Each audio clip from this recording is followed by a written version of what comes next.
Ladies club ಕಾರ್ಯಕ್ರಮಕ್ಕೆ ಮತ್ತೊಮ್ಮೆ ಸ್ವಾಗತ. ಸಂಗೀತ ಚಿಕಿತ್ಸೆಯಾಗಿ ಹೇಗೆ ಬಳಕೆ ಆಗುತ್ತೆ ಅನ್ನೋದ್ರ ಬಗ್ಗೆ ತಿಳಿಸ್ಕೊಳ್ಳಿಕ್ಕೋಸ್ಕರ ನಮ್ಮ ಜೊತೆ ಇದ್ದಾರೆ ಕಿರುತೆರೆಯ ಖ್ಯಾತ ನಿರ್ದೇಶಕ ಪದ್ಮಪಾಣಿ ಹಾಗೂ ಖ್ಯಾತ ಗಾಯಕಿ BR ಛಾಯಾ ದಂಪತಿ. ಪಾಣಿಯವರು, ಇವಾಗ ಸಂಗೀತ ಕೆಲವೊಬ್ಬರಿಗೆ ರುಚಿಸಲ್ಲ, ಕೆಲವೊಬ್ಬರಿಗೆ ಹಿಡಿಸಲ್ಲ, ಅಂದರೆ ಕೆಲವೇ ಎಲ್ಲೋ ಅಲ್ಲೊಬ್ರು ಇಲ್ಲೊಬ್ರು ಅನ್ನೋ ಥರ. ಏನು ಮೇನ್ ರೀಸನ್ ಅಂತ ಹೇಳ್ತೀರಾ? ಈ ಡಿಸಾರ್ಡರ್ಗೆ ಅಮ್ಯೂಸಿಯಾ ಅಂತ ಕರೀತಾರೆ. ನನ್ನಲ್ಲಿ ಇರ್ತಕ್ಕಂಥ ಎಲ್ಲ ಅನುಕಂಪದ ಬಹುಪಾಲು ಅವರಿಗೆ ನಾನು ಮೀಸಲಾಗಿರ್ತೀನಿ. ಅಯ್ಯೋ ಅನ್ಸುತ್ತಾರೆ ಅವ್ರಿಗೆ. ಈಗ ಸಂಗೀತ ಅಂದ್ರೆ ಒಂಥರ ಕರ್ಕಶ, ಒಂಥರ ಹಿಂಸೆ ಅವರಿಗೆ. ಅಂಡ್ ದೇ ಆರ್ ರಿಯಲಿ ಒಂಥರ ಮ್ಯಾನುಫ್ಯಾಕ್ಚರಿಂಗ್ ಡಿಫೆಕ್ಟ್ಸ್ ಪಾಪ ಅವು. ಅಂಡ್ ಇದಕ್ಕೆ ಸಾಕಷ್ಟು ಕಾರಣಗಳಿದೆ, ವೈಜ್ಞಾನಿಕ ಕಾರಣಗಳು. ಅವರು ಸಾಕಷ್ಟು ಕಳ್ಕೊಳ್ತಾರೆ ಪಾಪ ಲೈಫಲ್ಲಿ. ಗುಂಪಲ್ಲಿರಲ್ಲ, ಎಲ್ಲಿ ಸಂಗೀತ ನಡೀತಿರುತ್ತೋ ಅಲ್ಲಿ ಹೋಗಲ್ಲ ಅವರು. ದೇ ಡೋಂಟ್ ಎಂಜಾಯ್ ಮ್ಯೂಸಿಕ್ ಥರ. ಇದಕ್ಕೆ ಏನು ಕಾರಣ ಅಂತಂದರೆ, ಐ ಮೀನ್ ಇದರಲ್ಲಿ ಎರಡು ಟೈಪ್ ಇದೆ ಬೇಸಿಕಲಿ. ಡಿಸಾರ್ಡರ್ ಕಾರಣ ಮೊದಲದಾಗಿ ಹುಟ್ಟಿಂದ ಬಂದಂಥದ್ದು ಅನುವಂಶೀಯ. ಇನ್ನೊಂದು ಕೆಲವು ಸಲ ಬ್ರೈನ್ಗೆ ಡ್ಯಾಮೇಜ್ ಆದಾಗ ಈ ಥರ ಪ್ರಾಬ್ಲಮ್ ಆಗುತ್ತೆ. ಒಂದು ಸರಿ ಇರ್ತಾರೆ, ಆಕ್ಸಿಡೆಂಟ್ ಆದಮೇಲೆ ಹಿಂಗೆ ಅದು ಆಗ್ತಾರೆ. ಕೆಲವು ಸರಿ ಬೈ ಬರ್ತಿಂದ ಬಂದಂಥದ್ದು. ಈ ನಾನು ಆಗಲೇ ಕಳೆದ ವಾರ ಅದ್ರ ಬಗ್ಗೆ ಮಾತಾಡಿದೆ. ಬ್ರೈನ್ನಲ್ಲಿ 4 ಲೋಬ್ಸ್ ಇದೆ ಅಂತ ಹೇಳಿದ್ದೆ. ಟೆಂಪೊರಲ್ ಲೋಬ್ಸ್ ಬಗ್ಗೆ ಮಾತಾಡಿದ್ದೆ. ಈ ರೈಟ್ ಟೆಂಪೊರಲ್ ಲೋಬ್ ಆ್ಯಕ್ಚುಲಿ ಮನುಷ್ಯನ ಶ್ರುತಿ ಜ್ಞಾನ ಅಂತ, ಶ್ರುತಿ ಓಕೆ, ಅದನ್ನು ಕರೆಕ್ಟಾಗಿ ಕ್ಯಾಚ್ ಮಾಡ್ತಕ್ಕಂಥದ್ದು ರೈಟ್ ಟೆಂಪೊರಲ್ ಲೋಬ್ಸ್ ಅಂತ. ಆ ರೇಂಜ್ನಲ್ಲಿ ಇದಾಗುತ್ತೆ. ಆಮೇಲೆ ರೈಟ್ ಸೆಕೆಂಡರಿ ಆಡಿಟರಿ ಕಾರ್ಟೆಕ್ಸ್ ಅಂತ ಹೊಂದಿದೆ. ಅಲ್ಲಿ ಶ್ರುತಿ ಸ್ವಲ್ಪ ಚೇಂಜ್ ಆದರೆ ಅದು ನಮಗೆಲ್ಲ ಎಫೆಕ್ಟಿವ್ ಆಗಿ ಕೆಲಸ ಮಾಡೋದ್ರಿಂದ ಸಿಂಗರ್ಸ್ ಆದವರಿಗೆ, ಸಂಗೀತ ಇಷ್ಟಪಡೋರಿಗೆ ಸ್ಮಾಲ್ ಶ್ರುತಿ ಚೇಂಜ್ ಆದ್ರೆ ಗೊತ್ತಾಗುತ್ತೆ. ಅವರಿಗೆ ಅದು ವರ್ಕೇ ಆಗಲ್ಲ ಪಾಪ. I feel pretty for them. And ಇದಕ್ಕೆ ಏನು ಮೇನ್ ಕಾರಣ ಅಂತಂದರೆ, ನಮ್ಮ ಬ್ರೈನ್ನಲ್ಲಿ ನಾನು ಲಾಸ್ಟ್ ಟೈಮ್ ಮಾತಾಡಿದೆ, ವೈಟ್ ಮ್ಯಾಟ್ರು, ಗ್ರೇ ಮ್ಯಾಟ್ರು ಅದನ್ನು ಹೇಳಿದ್ನಲ್ಲ. ಈ ವೈಟ್ ಮ್ಯಾಟ್ರು ತುಂಬ ಕಮ್ಮಿ ಇರ್ತಾರೆ. ವೈಟ್ ಮ್ಯಾಟ್ರ್ ಅಂತಂದರೆ ಬೇಸಿಕಲಿ ಈಗ ಗ್ರೇ ಮ್ಯಾಟ್ರ್ ಅಂದರೆ ಕಂಪ್ಯೂಟರ್ಸ್ಗೆ ಹೋಲಿಸೋಣ. ವೈಟ್ ಮ್ಯಾಟ್ರು ಒಂದು ಕೇಬಲ್ಸ್ ಥರ. ಈ ಕೇಬಲ್ಸ್ ತುಂಬ ಡಿಫೆಕ್ಟ್ ಇರ್ತವೆ. ಆ್ಯಂಡ್ ಇದಕ್ಕಾಗಿ ಒಂದು ಕಾರಣ. ಆಮೇಲೆ ಕಾರ್ಟೆಕ್ಸ್ ಥಿಕ್ನೆಸ್ಸು ಅಥವಾ ಸುಮಾರು ಕಾರಣಗಳು. ಈ ಪ್ರೈಮರಿ ಆಡಿಟರಿ ಕಾರ್ಟೆಕ್ಸು, ಸೆಕೆಂಡ್ರಿ ಆಡಿಟರಿ ಕಾರ್ಟೆಕ್ಸು ಇವು ತುಂಬ ಡಿಫೆಕ್ಟಿವ್ ಇರ್ತವೆ. ಈ ಎಲ್ಲ ಕಾರಣಗಳಿಗೋಸ್ಕರ ಪಾಪ ವರ್ಕ್ ಆಗಲ್ಲ. They don't enjoy music. And ಇಲ್ಲೊಂದು ಇಂಟ್ರೆಸ್ಟಿಂಗ್ ವಿಷಯ ಇದೆ. ಅವರೇನು they are very normal human beings, ನಮ್ಮ ಥರನೇ ಅವರು ಎಲ್ಲ ಇರ್ತಾರೆ. ಬಟ್ ಸಂಗೀತ ಇಷ್ಟಪಡಲ್ಲ ಅಂದ್ಬಿಟ್ರೆ ಅವ್ರನ್ನ ಎಲ್ಲತ್ತಿಂಗ್ ಓಕೆ. ಅವ್ರು ಏನಾದ್ರು ಬೈ ಚಾನ್ಸ್ ಚೈನಾದಲ್ಲಿ ಹುಟ್ಟಿದ್ರೆ ಮಾತ್ರ ಕಷ್ಟ ಆಗಿರೋದು. ಚೈನಾದಲ್ಲಿ ಕೆಲವು ಪದಗಳು ಹೇಗಿವೆ ಅಂತಂದರೆ, ಉದಾಹರಣೆ ನೀರು ಅಂತ ನಾವು ಅಂದ್ಕೊಳ್ತೀವಿ.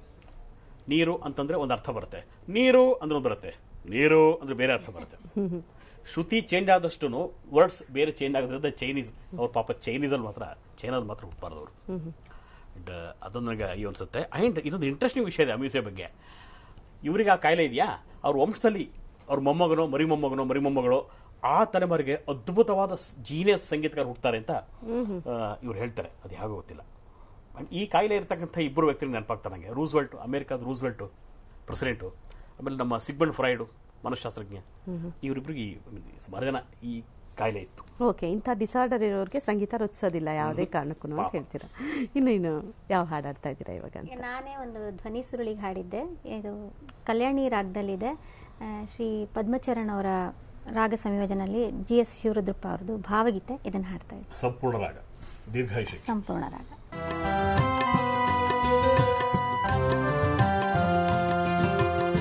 ಎಲ್ಲೋ ಹುಡುಕಿದೆ ಇಲ್ಲದ ದೇವರ ಕಲ್ಲು ಮಣ್ಣುಗಳ ಗುಡಿಯೊಳಗೆ. ಎಲ್ಲೋ ಹುಡುಕಿದೆ ಇಲ್ಲದ ದೇವರ ಕಲ್ಲು ಮಣ್ಣುಗಳ ಗುಡಿಯೊಳಗೆ. ಇಲ್ಲೇ ಇರುವ ಪ್ರೀತಿ ಸ್ನೇಹಗಳ, ಇಲ್ಲೇ ಇರುವ ಪ್ರೀತಿ ಸ್ನೇಹಗಳ ಗುರುತಿಸದಾದೆನು ನಮ್ಮೊಳಗೆ, ಗುರುತಿಸದಾದೆನು ನಮ್ಮೊಳಗೆ. ಎಲ್ಲೋ ಹುಡುಕಿದೆ ಇಲ್ಲದ ದೇವರ ಕಲ್ಲು ಮಣ್ಣುಗಳ ಗುಡಿಯೊಳಗೆ.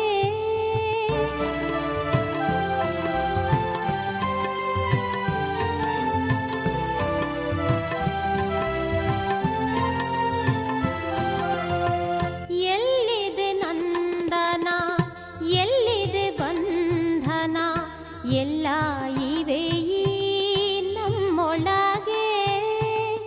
ಎಲ್ಲಿದೆ ನಂದನ, ಎಲ್ಲಿದೆ ಬಂಧನ, ಎಲ್ಲ ಇವೆ ಈ ನಮ್ಮೊಳಗೆ. ಒಳಗಿನ ತಿಳಿಯನು ಕಲಕದೆ ಇದ್ದರೆ, ಒಳಗಿನ ತಿಳಿಯನು ಕಲಕದೆ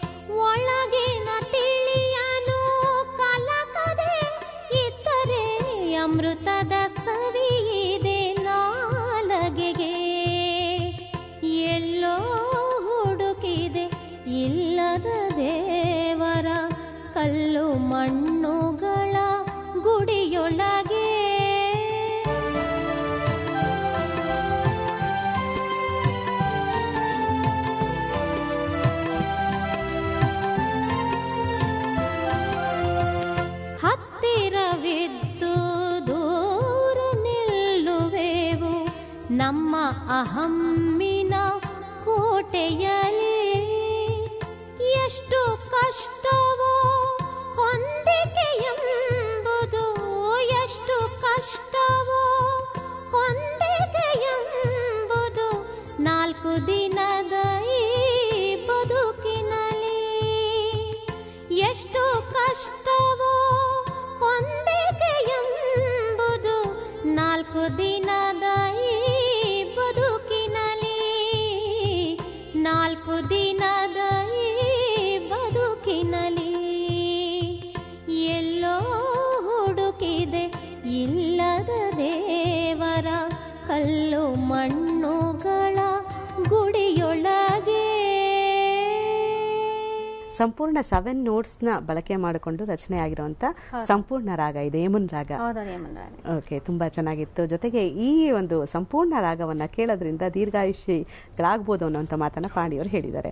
ಇಲ್ಲಿವರೆಗೂ ಬಂದು ಕಾರ್ಯಕ್ರಮದಲ್ಲಿ ಭಾಗವಹಿಸಿ ರಾಗಗಳ ಮಹತ್ವ ಜೊತೆಗೆ ಸಂಗೀತ ಚಿಕಿತ್ಸೆ ಅನ್ನೋದರ ಒಂದು ಇಂಪಾರ್ಟೆನ್ಸ್ ಬಗ್ಗೆ ತಿಳಿಸ್ಕೊಟ್ಟಿದ್ದೀರಾ. ತಮಗೆ ಧನ್ಯವಾದ. Thank you madam.